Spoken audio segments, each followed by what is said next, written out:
Romans chapter 7. Do you not know, brothers, for I speak to those knowing law, that the law lords it over the man for such time as he might live?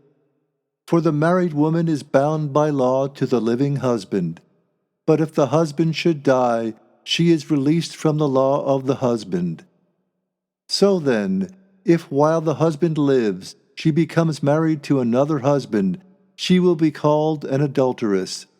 But if the husband should die, she becomes a free woman from the law, not being an adulteress in becoming wife to another husband.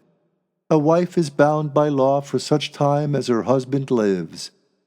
Therefore, my brothers, you also were made dead to the law through Christ's body, for you to become another's, the one having been raised from the dead, so that we might produce fruit for God. For when we were in the flesh, the passions of the sins in the law operated in our members into the bearing of fruit towards death. Now, though, we have been cleared from the law, and we have died to what we were being held in, for us to serve in newness of spirit, and not in oldness of the letter. What shall we say then? Is the law sin? May it not be. But I would not have recognized sin except through law. Indeed, I would not have known covetousness unless the law had said, "You shall not covet." But sin, having taken opportunity by the commandment, engendered in me every manner of lust. For apart from law, sin is dead. But I was living once apart from law, and when the commandment came, sin sprang into life. But I died. And the commandment for life was itself found by me as leading to death. For sin, having taken occasion through the commandment, deceived me, and through it put me to death. So that the law is indeed pure, and the commandment pure and righteous and good. Then that which is good, has it become to me death? May it not be.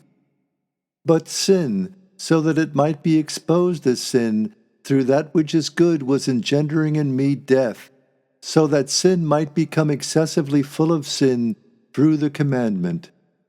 For we know that the law is spiritual, but I am flesh-natured, having been sold under sin. For that which I carry out, I am not conscious of. For that which I am not desiring, this do I carry out. But that which I hate, this do I do.